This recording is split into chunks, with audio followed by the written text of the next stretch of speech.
Salut les amis, j'espère que vous allez bien.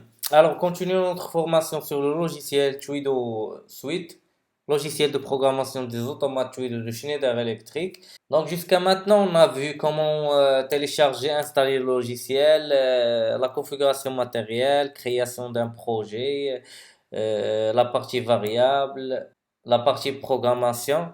Donc, au niveau de cette vidéo, je veux vous présenter le simulateur du logiciel. Donc, en cas où vous n'avez pas un automate réel pour tester votre programme, donc Tuido, il a un simulateur interne que vous pouvez l'utiliser pour simuler vos programmes et voir est-ce que le fonctionnement est correct ou non.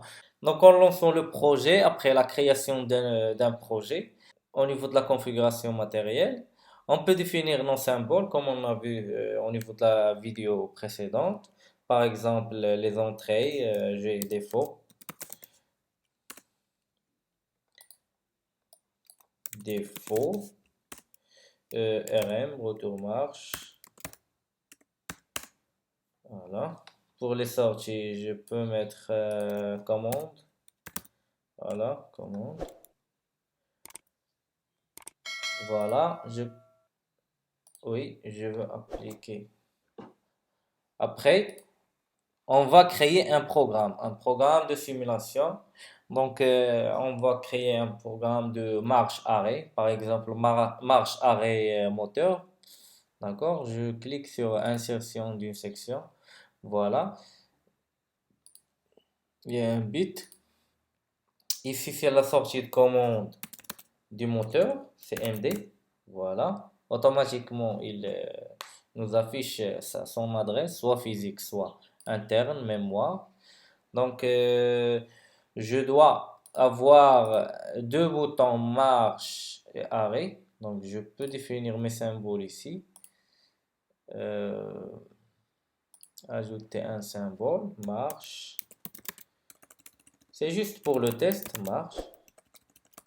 Pour que vous voyez que le simulateur est comme que vous avez un automate réel chez vous. D'accord? Donc, M0. Arrêt.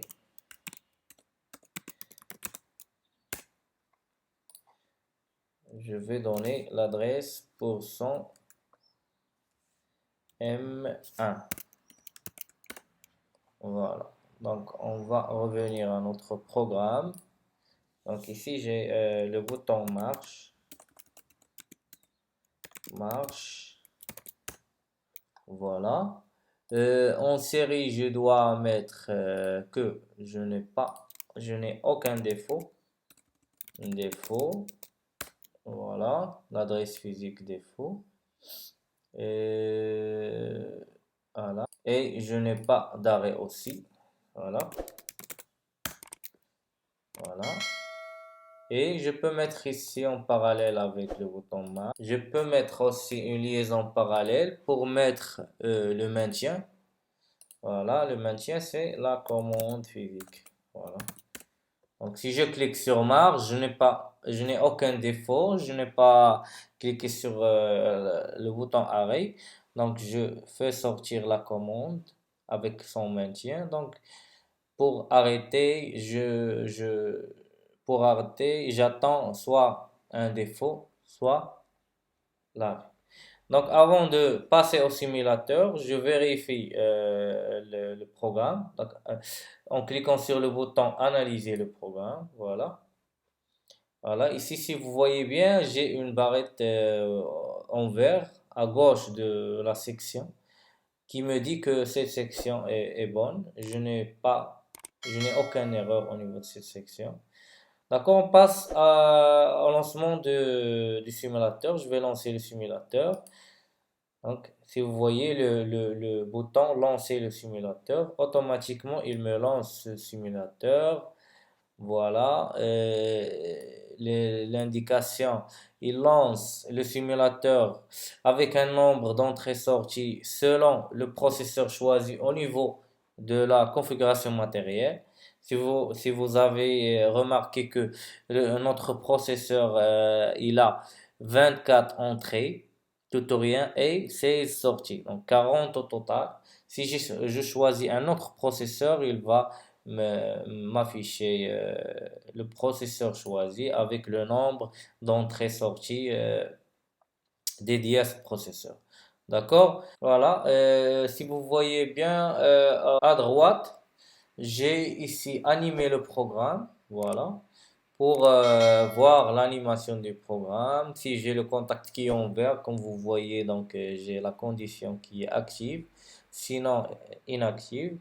Le bouton gérer les tables d'animation pour voir l'état. Je peux modifier et voir l'état de mes variables. Donc je peux créer ici une table. Voilà, j'ai ici la table. Je peux mettre mes variables ici. Pourcent, par exemple, pourcent M1, c'est l'arrêt. Pourcent M0, c'est marge. Voilà, je peux aussi modifier les valeurs. Ici, il me donne les valeurs courantes et les valeurs mémorisées. Donc, je peux modifier les valeurs. Je peux mettre ici, par exemple, 1. Voilà, si je reviens à l'animation, si vous voyez, j'ai le bouton arrêt qui est actionné. Je peux mettre 0. Donc je peux mettre 0 ici, voilà. Ici j'ai l'arrêt.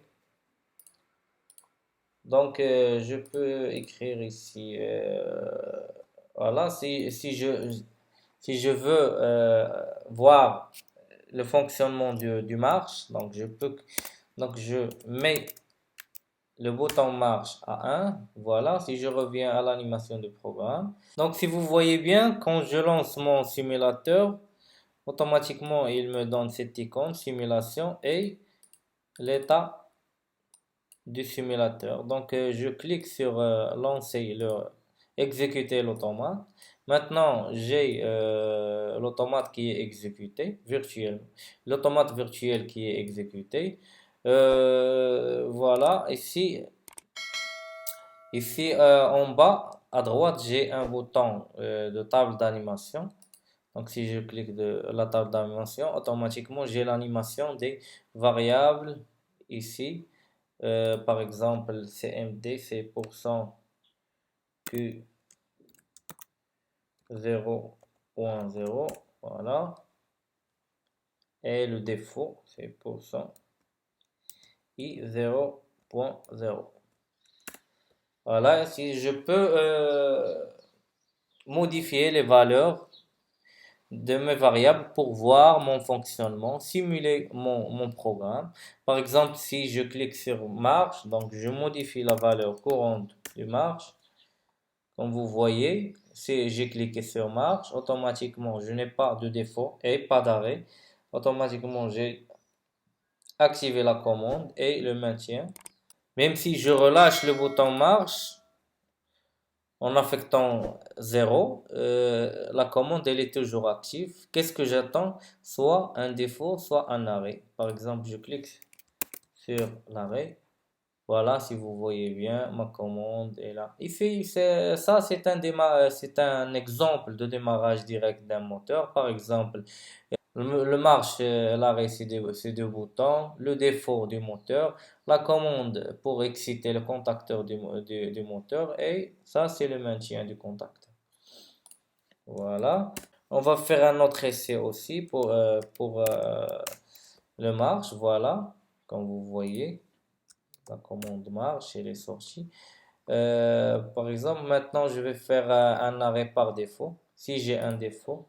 Pour les défauts, si vous voyez bien que je lui ai j'ai affecté une adresse physique, pas mémoire comme le bouton arrêt.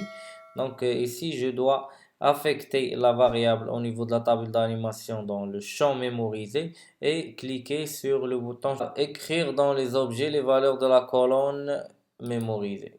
Voilà, comme vous voyez, j'ai forcé l'entrée défaut. Automatiquement, comme vous voyez, la commande de marche elle est tombée. Donc, j'ai fait un arrêt par défaut. Voilà le simulateur de Twido Suite. Vous pouvez simuler tous vos programmes avec ce simulateur, comme que vous avez un automatériel. La table d'animation aussi, vous pouvez voir tout l'état de tous vos variables utilisées au niveau programme, contrôler l'automate aussi, l'exécutable en RAM, la protection des programmes, le temps de scrutation et tout. Surveiller, configurer le matériel, voilà. Puisque vous avez un programme, un problème au niveau de votre configuration matérielle. La partie logicielle aussi, tout ce qui est mémoire, les objets simples, les blocs fonctions et les objets d'entrée-sortie. Voilà. Et le comportement du processeur.